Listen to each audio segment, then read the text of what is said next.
Hey, is it hard?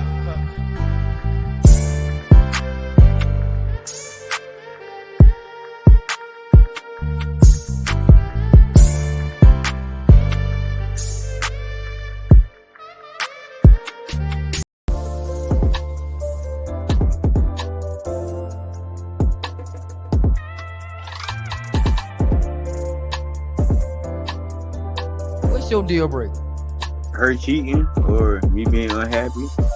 You know how many relationships out there, even back in the day, that them men that cheat on their women and they've been together like 40, 50 years. You say men. How was it when you came up? For me, I grew up Saturday morning cartoons, eating cereal. And, during the week with school, moms didn't play no extracurricular, nothing. You had to do your work, schoolwork, and then you had dinner, a chore or two, and then you went to bed after.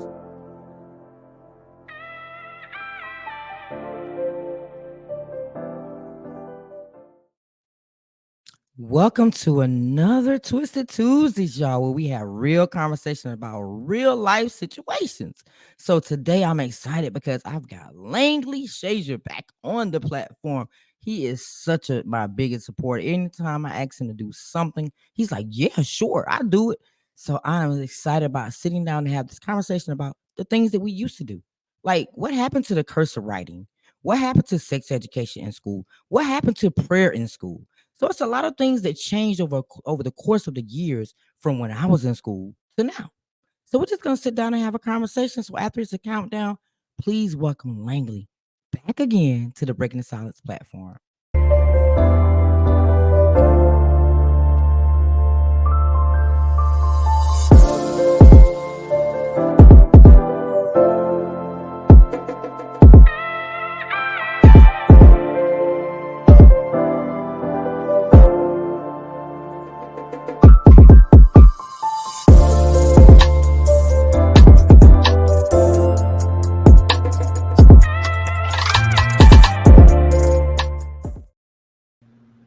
Hey, Langley. Hey, what's going on? Thank you. How you doing? Thanks for always supporting me. Listen, this is always a privilege. It's always a privilege to be here. And I genuinely love your platform. I love what you're trying to do. I love the stories that you weave.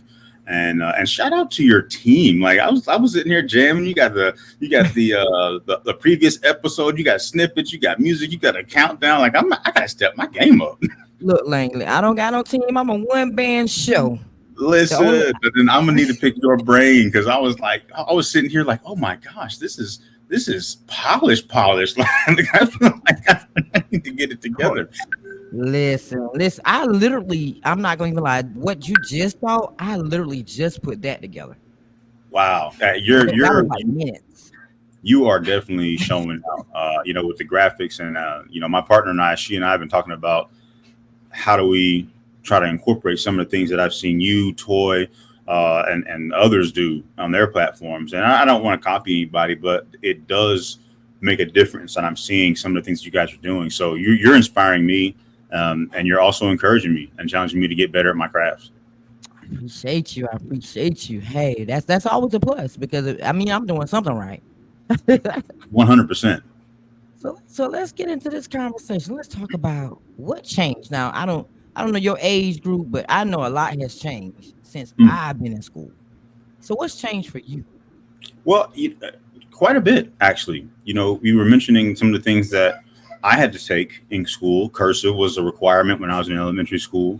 Family life is what it had transitioned to from sex education to family life. And then, of course, it had finally kind of, I guess, was removed from curriculum altogether. But I remember taking that in high school. And when I started teaching, I went back to the same school system that I graduated from. And it was interesting to see how much had changed from core competencies to, standardized testing, the SOLs, and all these things that really they existed, but they weren't the metrics that the schools were being held to, right? I don't know if we were maybe the experimental class generation, but when we took some standardized testing, but now you have to take it for every subject, and you take it multiple times a year, and this is how they're genuinely trying to determine whether or not people are being successful. And I'm reading a book now called The Change. I can't remember the title of it. I apologize. I don't want to get up, but it's sitting right on my desk. But it's talking about how education has to change. And this lady, she's a doctor. She's going back in history and looking at some of the reasons why the education system, especially in Western culture, is the way it is. And it was built on certain principles because there were certain needs at the time, pre-Great Depression, post-Great Depression, there were needs. And so there were things that you had to learn. And what's happened is all that has changed. Right. All the needs have changed. The type of education that is required to be successful has changed. However, education as an institution has not. Right. Right. That's the crazy part. But when I was in school, I had to take what they call the exit exam. So you had to take this exam in order to graduate. Wow. And if you didn't pass that exam, say for instance you had all your credits, Mhm. but if you did not pass that exam, you did not graduate. You know what? And I like that. I think like several things. Maybe there could have been some ways to make that a much more equitable approach to graduation. However, one of the things that has changed that is the No Child Left Behind, right? Which Right. in theory is a beautiful policy, right? You don't want anyone to be uneducated or undereducated. However, in application, we've really failed because what's happening is that we are assigning the resources and we are quantifying success on these numerical values that may or may not be absolutely accurate. And so you've got, and the other side of that is schools now are passing kids to keep their numbers up so they don't lose their funding. Exactly. But the flip side of that test, though, I didn't say this. You did have 4 years to pass it. Now you took it in 9th grade, and you took it twice in 9th grade, twice in 10th grade, twice in 11th and 12th. So it really still wasn't an excuse because now you done repeated it so many times. You should know You what's should on be that able, you test. should be able to pass it. Yeah. Yeah. No, Same. I think accountability, gosh, there's so many things that we can unpack here. I wish we had more time. One of the things that also has changed that has been a detriment to our education is the idea that educators can no longer be disciplinarians. Right? There's no backup for educators. There's no support, and there's no recourse for children who are either being disruptive in terms of their behavior, or children who are not coming to school truancy, or children who are not performing right by choice. We're not talking about kids who maybe have other learning deficiencies that we have to address. We're talking about kids who are bright, who could do the work, simply choose not to. And our hands are tied as educators. Your hands are tied, and a lot of times as administrators. And now, these kids know they're going to go move on to the next grade. Exactly. It doesn't matter if they don't show up. Doesn't matter if they don't do their work. Doesn't matter if they fail everything. They know they're going to get passed.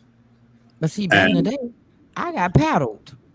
I don't know if you got paddled, but I got paddled in school. You got held back.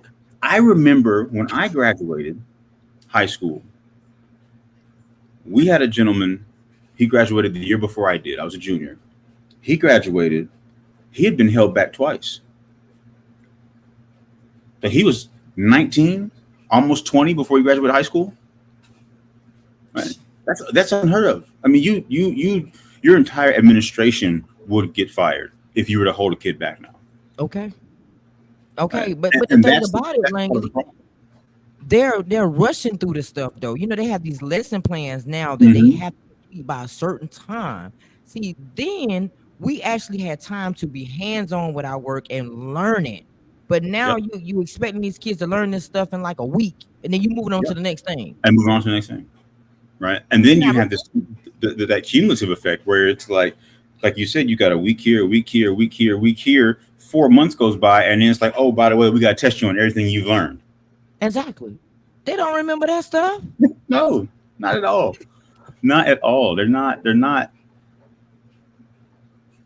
And as a former educator, and I believe in education, it just there are so many things that we could be doing different, and it's disheartening to see that we can't. And I very seldomly use that term, but when it comes to education, because of the policies that are in place, you really can't have a better and more equitable educational experience. I mean, and it's sad, but you right. We can unpack a lot of stuff with education. I'm sitting here thinking about a lot of different things. Like I had to take a foreign language too in school. Mhm. That was a must to take a foreign. I don't know if it's still that way now, but I know when my kids went, they had to take at least two electives in foreign language to graduate. But my thing is, you put that elective there. What is it doing for the children that do take it? Because they're not retaining it then either. They should No. use that into the world. I mean, it makes sense to put it there because it's going to help them in the world, but they don't think so. They don't take it serious. Well, and one of the things, and this goes back to what we talked about in the very beginning about how certain the needs have changed. So, we're requiring kids to take all these different types of sciences and maths and as someone who went through that system, as someone who went back and taught, as someone who went into the world in the private sector and the public sector, I'm gonna tell you 100% experience. A lot of stuff that I was forced to take in high school, I have never used. Never. Never. Right. And so that's one of the other things when we talk about the design of education itself and how the design needs to be restructured. That's one of those conversations because if we want education, it's supposed to be, and you hit the nail on the head, a way for you to come out and become a more productive citizen, whether you go on to higher education or you stop at your high school diploma. And the problem is the needs of society have changed. And so these kids are coming out and almost nothing, unless you go into a specialty, right? You have a specialization, you plan to go into engineering, you plan to go into biology, you plan to go into med school, you plan to go to law school. A lot of these things don't apply. And I'm not going to say you've wasted because there's other intangibles that come along, of course, with your primary education. However, from a purely educational standpoint, a lot of that information is lost. And so they come out and they have no idea what to do. They don't know where they're going. They don't know how to do the things that we need. We talk often about soft skills. We talk about being able to bounce a checkbook, financial literacy, how to interview, how to write a resume. I mean, these are the things that no one is teaching, that everyone complains that nobody knows. So at what point do the people who make policy as it pertains to education are going to realize that what everybody is saying that we need are graduates, both in primary and higher education, to learn, to have, we're not teaching? But the thing about it, like, I don't understand why they took cursive writing out of school. Like, how they going to sign a name? That's needed. So what's interesting about that is the fact that people don't write anymore. Right? I mean, manuscript, having to take a pen and a piece of paper and write anything is slowly becoming a dying, not even that's a dying art. It's a dying practice. Everything is typed. Everything is shorthand. Everything is text. Everything is email. Everything is digital. And but then some for things those, you gotta sign some things, you still have to sign some things, but not enough things to warrant a curriculum where they could take that out and put in something that has to be tested. Right? Wow. So to your point about there being only so much information and so much time to teach it, why would they waste their time on a skill that a lot of kids may or may not ever use? And it's interesting that we're having this conversation because we just got done talking about things that are not relevant to the real world. You take out cursive writing, but you don't take out trigonometry. As an example, as a pure example, guys, anybody who's going to be watching this, listen, I'm an advocate for education, but at the same time, if we're being 100% realistic, you take out cursive writings, people need to be able to sign stuff. They need to be able to do certain things with pen and paper, but you leave in trigonometry, which if you are not going to go into a mathematical specialization, engineering or physics, you will never ever need. Never ever need Right? it. Never. That's a I don't reality. think So, calculus is needed either. Like it's pre-cal and calculus. I've but, never used that. well, and I know I have a friend who is a math teacher, and he talks. We've had over social media. I've watched his responses to certain things, and he and I've had brief discourse. And so I understand the concept of critical thinking, analysis, and problem solving as it pertains to mathematics and how you Right, use it and how you use those skills in everyday life. right, And I don't disagree, but I also think that driving home certain aspects of the mathematical process versus having them understand the concept of problem solving and critical thinking is the disconnect, right? right. Well, we want you to learn how to do these problems, and they drive home the fact that we want you to learn how to do these problems that you're never going to see in in real life. When in actuality, it's just about problem solving as a whole, as a The concept. whole Right. right. And so if you were looking at it from a problem solving perspective, then there's lots of other ways you could teach critical thinking, problem solving, and creative abstraction without having to force feed mathematical principles. Right, right, right. So what do you think is going to be the say, we need to bring this back. Because truth be told, sex education needs to come back too. Because some parents are not teaching their children about that. I guess they probably think that, this is a parent situation. The parents should teach their children, about sex education. Hmm. But back in the day, it was the village. The village took care of you. You went to church, you went to school, you got things from home too. You know what I'm saying? Now it's like the parent, it's all on the parent. But back then we had the village. Make it make sense. What's interesting is that it's the parents, and I was going to say this: it's the parents are the reason why the village no longer exists. Right? So parents don't want anyone else to say anything to their kids. Parents don't want anyone else to correct their children. Parents don't. I know parents who tell their kids they don't have to listen to their teacher when in fact the teacher is the authority figure for 8 hours of their life, 5 days a week, and you're saying that you don't have to listen to that person, so they don't have to listen Right. to their boss, right? And this is why our kids come out and don't have any respect for authority when they come to work. This is why they don't have any sense of accountability on the job and the workplace because of that right there. And that's directly resulting from the way parents are teaching their kids now. Right. Spot So on. that's a problem with the village is that we don't have one because no one wants to allow the village to support the raising of their children. And what's interesting about that, they aren't even doing it. Right? You're not even raising your kids, Like but you raise don't your want kid. anyone else to help your kids become a better person. Make it That make part. sense. You were spot on with that one. See, we gonna have to come back for a part two on that one because that one can go a long way right there. Yeah, we can talk. We can talk about that. I've had lots Woo! of really unpleasant conversations with parents when I was an educator and a coach about that very topic.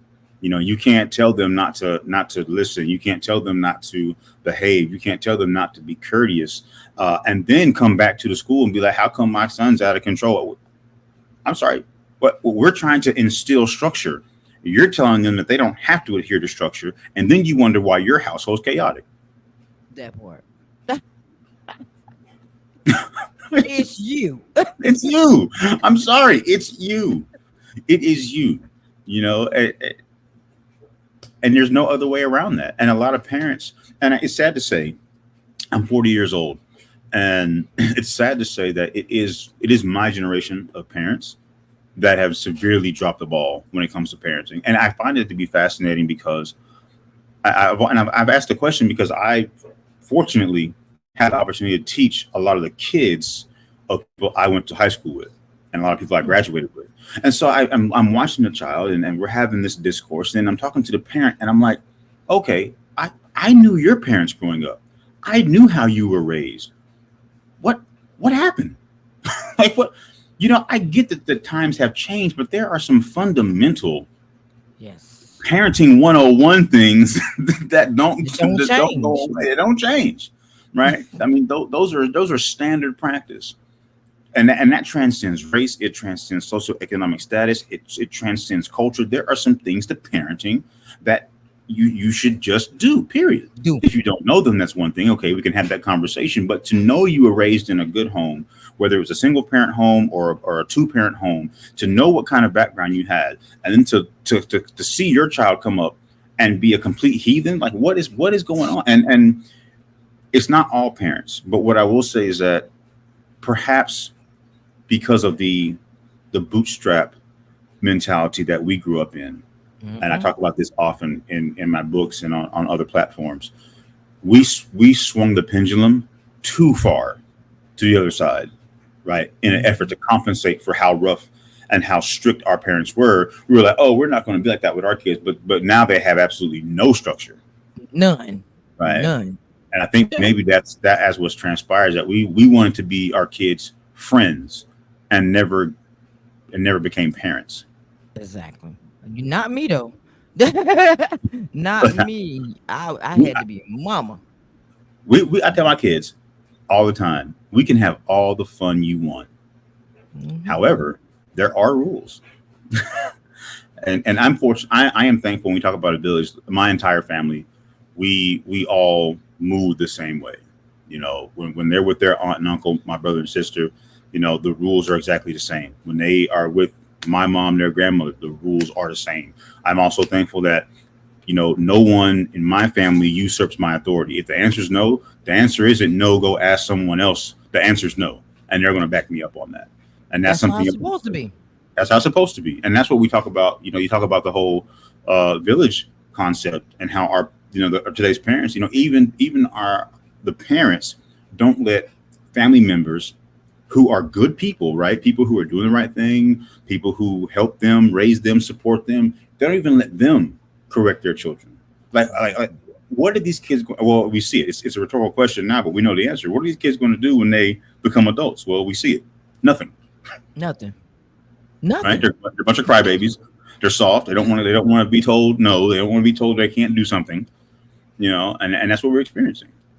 And I hate to say that. I hate that that it is that way. But at some point, we, my generation of parents, have to take ourselves and hold ourselves responsible for some of this.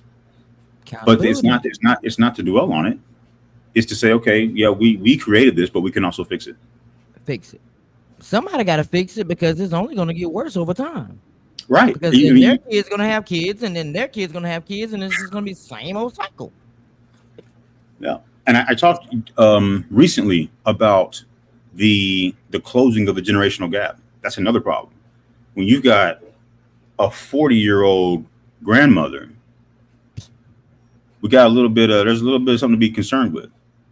You know, you got two generations of people all still going out doing the same thing. Y'all all in the club together. Y'all all vying for the same person, you know, the same woman or the same man. You know, there's, and the reason why that's important to mention when we talk about all of these different attributes to our education, bringing things back, is that there is a learning loss from an experiential perspective, where there's not enough wisdom because people haven't lived long enough. You know, when you're 30 years old or 40 years old, and now you have another newborn because your 15-year-old just had a kid, where's the wisdom? Where's the life experience to help them? You know, you spent 15 years of your life as a parent, not being able to be a child. So now you have this sense of, well, I got to go do me. So now you revert back to being a child. And now your child also has a child. She's going to lose those years of her life trying to raise a kid. And you see how we're slowly losing any type of generational wisdom. You're right. I mean, but the people got to change, Langley. The people got to change, and the parents got to change.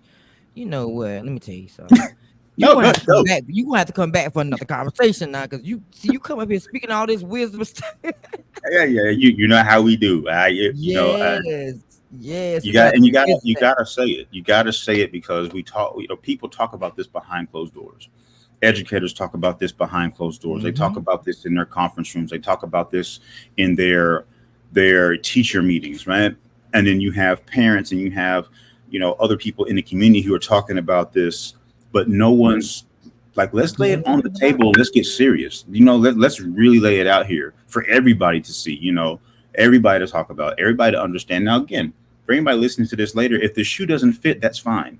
Okay. We're not broad brushing this, but what we are saying is that there's enough of it happening that it's making a difference in a negative way. In a negative way. It's got to change. I mean, it's got to change, but the parents have to change their mindsets first because now they're pushing this poison into the next generation and the next generation. Sadly. All right, Laney. So we don't had this conversation. you gonna have to come back. Definitely gonna have to come back so we can finish this conversation. I'm like, now Laney done had me up here talking about this, and I'm sitting here thinking to myself, like, Laney, this is about to be an hour because this is such a good conversation.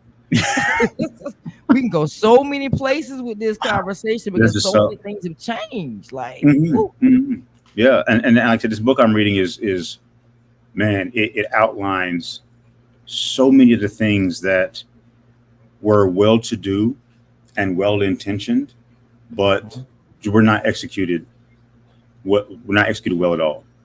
And the question that we don't ask, and the book references is the question that we don't ask. What we've always done is looked at the symptom. We've looked at the education curriculum. We've looked at the student. We've looked at the resources, but we've never stopped to say, is education as a concept, as a construct, as something that we apply to our lives, is it education itself that's failing?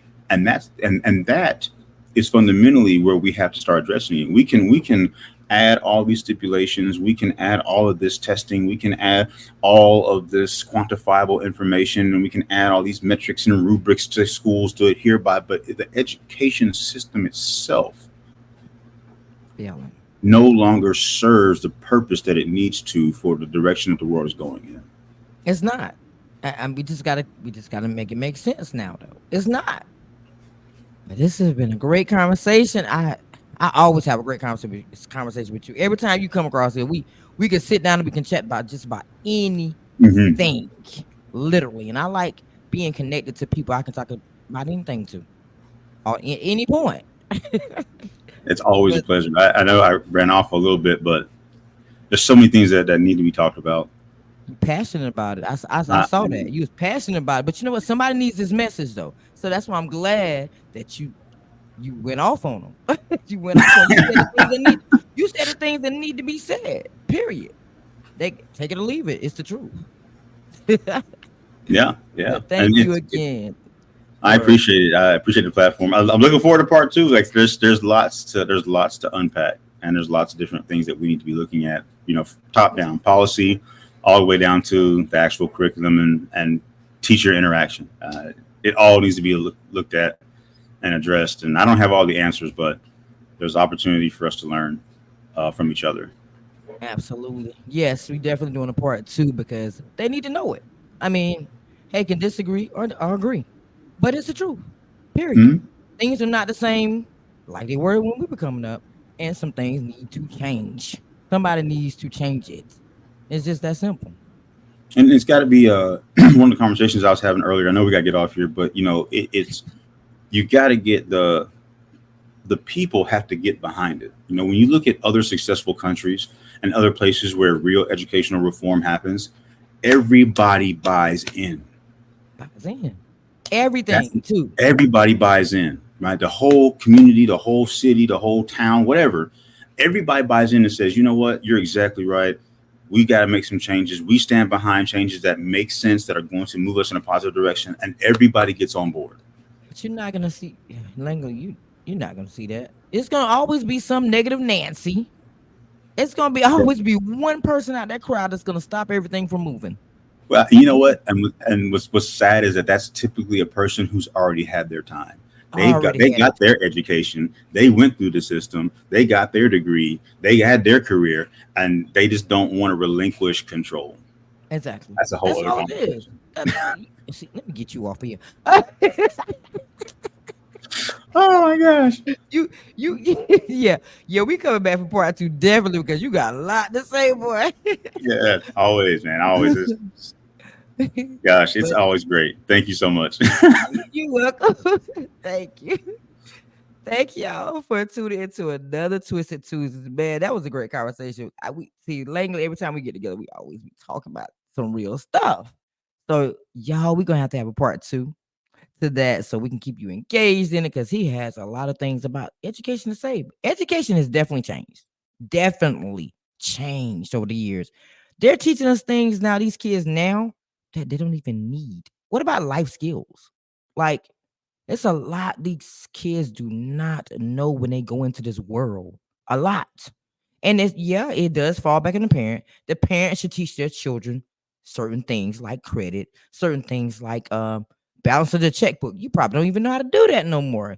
But thankfully I had a mother to teach me how to balance a checkbook. But we don't even need it. You got the apps. But just say all that just fails. Then what you gonna do? So you have to fall back on these old things that you used to do back in the day. So you still need to know it. All right. So until next time, y'all tune in every Tuesday at 6 p.m. for a great conversation about a great topic. So later.